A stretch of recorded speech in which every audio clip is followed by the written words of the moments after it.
I'm Corbett Wall with DV Auction, here with your feeder flash for Wednesday, June the 23rd, brought to you in part by Ag Defense Livestock Risk Protection. It offers market protection for calves, stockers, or feeders, no upfront costs, no brokerage fees, no margin calls, and still leave the top side of the market open. Go to agdefenserm.com. Your Senate Ag Committee hearing is at 2:30 today, here on Wednesday. And I can't tell you how excited we are about this. This is our industry's chance to tell Washington, D.C., to tell the Capitol Hill, to tell the lawmakers, to tell everybody up there that can make a difference what's going on in our cattle industry. You know, why are our consumers getting gouged with these high prices for beef, while your cattle producers are not seeing the high prices, and we're seeing these huge margins of way over $1,000 a head for your packers, while your cattle feeders are barely scratching out a wash. And why is that? And why is it that every time we have a black swan event, your packers get to benefit from it, and your cattle producers are left holding the bag? What can we do to fix it? How is it pretty much destroying our rural ag communities? Our rural schools are closing up. Our rural supermarkets, our rural hardware stores, rural infrastructure is crumbling. And why is that? And that's the corner post of this country. Is the rural integrity and the rural fabric of this country that started it all. Okay, what are we going to do about it? Who's going to get up there and testify? Well, we've got a couple academias that's going to get up there and testify.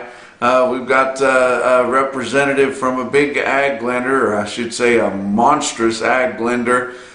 We've got person in there that comes from genetics and from a kind of a cooperative packer in there, and then we've got our buddy Justin Tupper from U.S. Cattlemen's Association, owns and operates St. On's Livestock there in St. On's, South Dakota, in the Newell Sheepyards, runs cattle, just a salt of the earth kind of guy, an auctioneer, just a cowboy. He's going to get up there and talk. He's going to be first, so I want you guys to be sure that you tune in at 2:30 Eastern. You can watch it on your computer. The link will be around. I'm going to share it on social media. It'll be on nationalbeefwire.com. You'll be able to find the link on there, but it'll be pretty well advertised what the link is there. But it's the Senate Ag Committee hearing, and I'm sure you can even Google it and find it that way too. But it's going to be at 2:30 Eastern, and Justin Tupper is going to be the first one to testify on there. And like I said on a previous visit, I've seen his written and oral testimony, and they're both excellent. And so he's going to tell the absolute truth, I mean grassroots truth, to these Senate members that are on the Ag Committee. And then we're going to see the other side of it from the other people. But he's going to describe this deal, and he's going to talk about the way that the packers control supply. They absolutely control the supply. They're so disciplined that they just kind of monitor, how much they're going to slaughter. And we're going to have some people come on there and say, we just need more slaughter capacity. They've got the capacity to do it. They just don't want to do it. Why would they? Why would they work through the backed up supply so they can get themselves in a jam, as far as the market goes? No, they control the supply and they control prices, which ends up defying the expectations of market fundamentals. That was a statement that stuck out to me in Senator Round's letter, in the cattle crisis letter that he sent out, and John Tester signed on to, and several others there.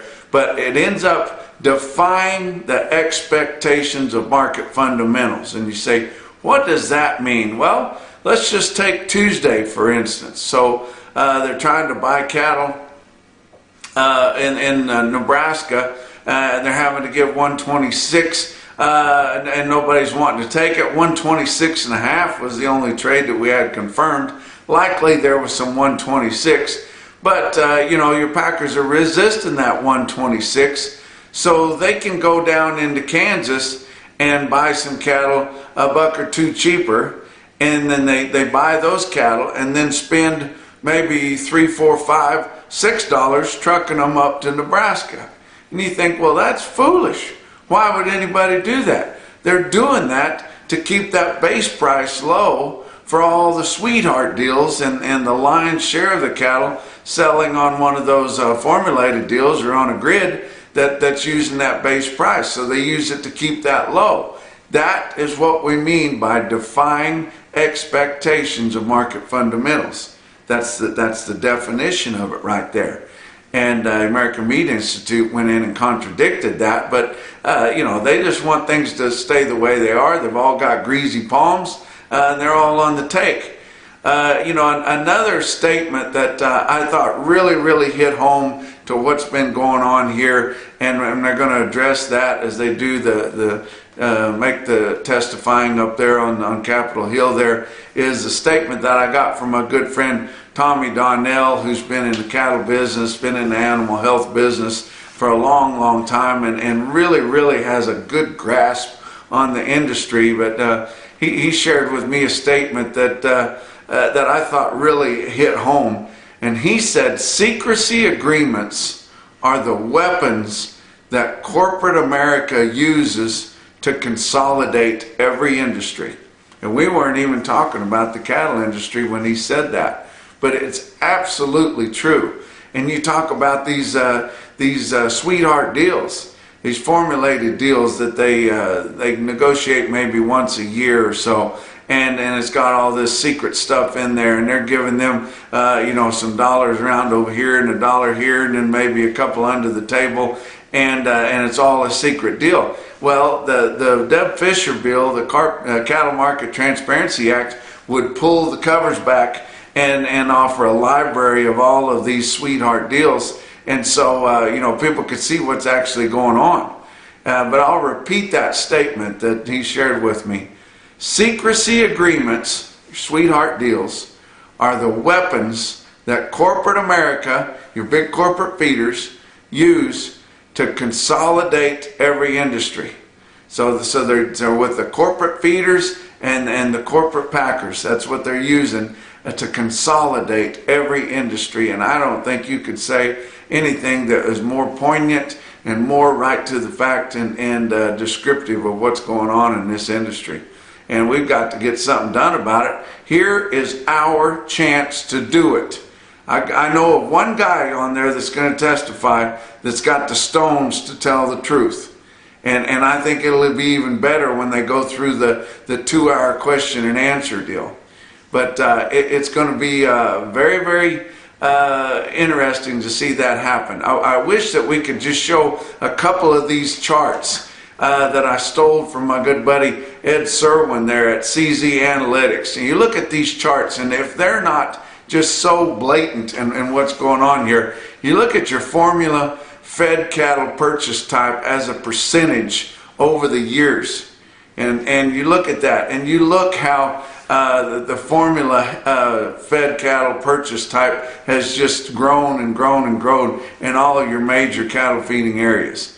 And you look especially in the Southern Plains how it's just completely taken over. And I think that is a very good chart that he put out. Here's another chart that I want to show you that shows another end of it. This is the chart that correlation chart that compares live cattle and boxed beef. I've been telling you guys off and on over the last several visits that if you go into your correlation, and as far as a perfect correlation would be every time one step here, you'd go one step there. That would be a perfect one. Well, in the years preceding 2015, you see how that correlation was perfect. That was almost a one correlation factor, and it's perfect right there. When you got to 2015 to the present, they just kind of went in different directions. I mean, they're still kind of, vaguely going the same way, but just because your box beef went up didn't mean that your live cattle went up. And then there's a huge gap in there. And your correlation value is like a 0.12 or something like that. Had absolutely nothing to do with each other. And I think that's, just what we're seeing here. But the good thing is, but as far as Justin anyway, and I think some of the other testifiers are gonna have some good points too, but they've got some friends over on the other side of the bench, namely Charles Grassley, Deb Fisher, Cindy Hyde-Smith, John Thune, Joni Ernst, Tina Smith. They're gonna get some friends over there, and especially when the questions are coming in, they're gonna kind of lob some of those questions in there so that some of the guys that are answering them, like Justin Tupper, can really hit those different statements home and hit the high points that they're wanting to hit. Now there's going to be some on there that are going to have absolutely no idea what the hell's going on. Cory Booker's on there, and if he happens to show up, he's going to be listening to some of that testimony, and he'll probably think, you mean you guys raise cattle, fatten them up, kill them, and then eat them? Oh my goodness. Because we all know that, he's a liberal vegetarian there, and he's done everything he can do to destroy the cattle feeding industry. Hasn't gotten it done, hasn't had any success in it at all. But he's going to be coming in from left field, not, just wondering how he can continue to destroy the industry. But I think it's going to be very interesting to watch, and I think you guys should get on there and do that. Look at your cattle board for Tuesday. June live cattle futures up $2.12, huge gains, 123.10. August up 215, 123.17. Going out from there, and on your back months, the live cattle up 65 cents to up 207. Now we haven't had the volume, we don't have the open interest in the cattle contracts that we have had, but these huge gains. And it's, we've seen part of it because we saw the cash market increase. We haven't really established it yet, but when they start selling cattle at 126, 126.50, confirmed in Nebraska, and we had this huge gap, between what the board was, because your board was 121. You got to close that a little bit, especially when you're in the spot month of June, and we're on the far back side of June already. So yeah, that's why it went up. You look at feeder cattle, and they really went up. August feeder cattle up 325 at 158.35. The basis that these ethanol plants are being charged for their grains to go in there and make ethanol has really backed off there. So I mean, so we're thinking that there's going to be a little bit more evidence of what's going on in your corn pits anyway. But you looked at new crop, and it was down big. Of course, old crop wasn't. We don't have very much old crop left. But the new crop corn was down big time. So a lot of these ethanol plants have been allowed to get out of their contracts from buying this corn. So probably going to be more available as we go down the line. September up 297 at 160.35. Going your back months of your feeder cattle up 227 to up 280. Like I mentioned, your corn, old crop July corn up just a half a cent. I can't believe we just traded in percentages of 1 cent whenever it goes up bunches of dollars at a time sometimes, but just up a half a cent at 6.59 3/4 of a cent a bushel. December down 18 cents at 5.39. Your beans were down big. July down 20 and a half, 13.94 and a half. November down 17, 13.02 and a quarter for new crop beans. Fat cattle trade, not quite enough to establish it yet, I wouldn't say. I don't think our market's really established, but we did have some confirmed trade. Iowa about 1,500 head on Tuesday, 125 to 126. Dress sales 197. I did hear that there were $2 bids out there dressed, but they had time on them. They weren't going to come until the mid to latter part of July, and most guys brushed those off. So we didn't see that trade there, and I'm glad that they did. Nebraska, only about 150 head confirmed at 126.50, but it was just starting to get active about the time that they have to turn that information in to USDA under mandatory price reporting. So I'm assuming that there was quite a bit more trade than that. Kansas, 1,300 head confirmed.